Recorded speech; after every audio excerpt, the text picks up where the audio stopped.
A brain attack or stroke can happen at any time, so it's best to be prepared by knowing the symptoms, but it's also important to find out if you are at risk for a stroke. And with us today to talk about how to assess your stroke risk and to highlight the signs of a stroke are Dr. Walter Truax, who is a neurologist at the Culicchia Neurological Clinic at West Jefferson Medical Center, and stroke survivor David Kalosky. Good morning. Morning. Mr. Kalosky, I want to start with you. Tell us what happened to you. It was a Saturday. I had gone into work for a couple of hours. Driving back, I felt a little bit lightheaded, a little bit disoriented. Got home, laid down, tried to get up again. I couldn't move my right arm, couldn't move my leg. And my wife right away, Mickey, said, "My God, you've had a stroke." And I said, "Well, no, I'll go see the doctor Monday." And she said, "Not only no, but hell no." Thank goodness for a good wife. I mean, she was persistent. You're going to get to the hospital now. And, I got to the hospital and I was treated within 45 minutes. But as soon as I walked into the emergency room at West Jeff, the nurses saw me, put me on a gurney, put me into a room, and doctors and nurses were working on me and injecting me and taking my vitals. And I spent about a day and a half in the hospital room and left. And where would you have been if your wife, Mickey, hadn't prevailed? Well, when I went to therapy afterwards, I saw other stroke victims, and they were nowhere near as fortunate as I was. They had such difficulty doing normal tasks like turning on a light switch, talking, and so forth. But and look at you 5 years later. And I want to talk to you, Dr. Truax, because I think Mr. Kalosky is an excellent example of what can happen when you get help in time. Time is of the essence. Time is of the essence, and that's the main thing that we have to be aware of. As soon as these symptoms come on, you should go to a hospital as quickly as you can. And let's put those symptoms up so we can talk about those. Numbness or weakness? Yes, numbness or weakness on one side of the body or face. The other thing is speech or loss of vision, either in an eye or one sudden blurred vision. Sudden blurred vision. And the inability to speak or slurred speech. And other things that we think about if people have difficulty understanding things.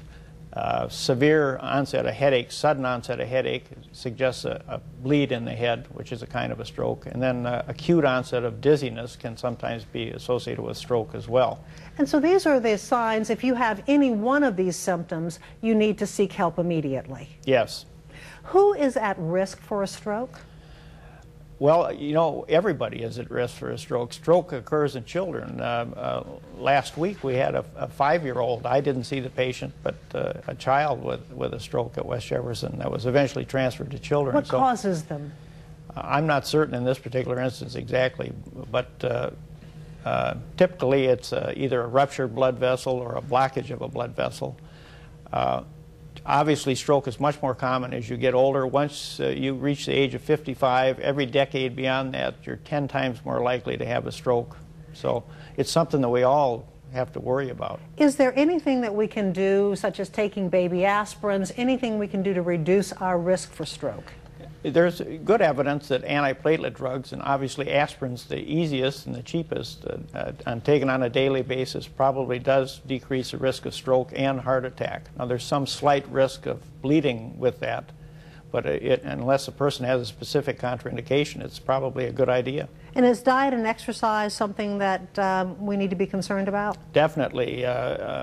There's good evidence that eating fatty foods, things that we all like here in Louisiana, are not necessarily good. Anything in moderation is fine, but the bad cholesterol, the LDL cholesterol, when elevated, is one of the main risk factors for stroke. Exercise is the other thing that we all should do. If everyone would exercise 30 minutes a day... You mean just take a walk? Just take a walk. That decreases not just risk of stroke, but heart attack as well. And how has your lifestyle changed since your diagnosis 5 years ago?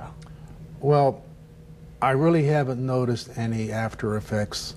I don't know whether it be due to aging or the stroke or just being more aware of your body.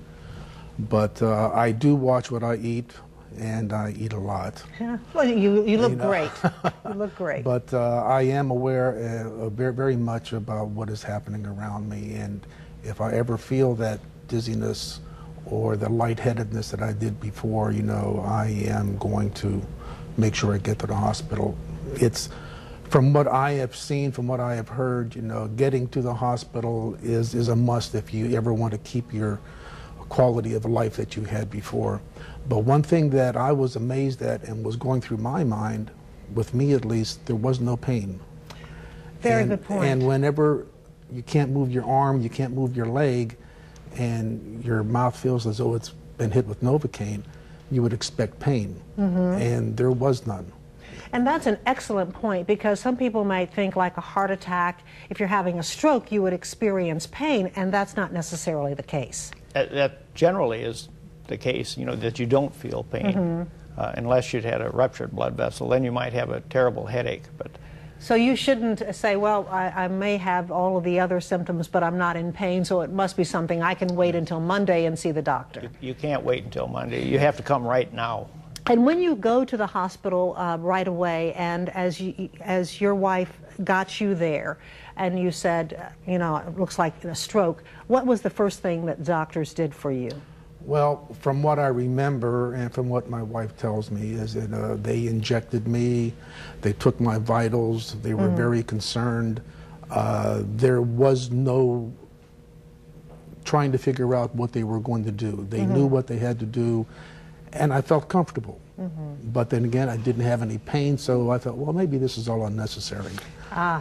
Thank God for Mickey. All Yes. right. Well, thank you so much for being here and sharing this very important information. Hopefully it will save some lives and disability. Thank you Thank you for very having me. much. Thank you.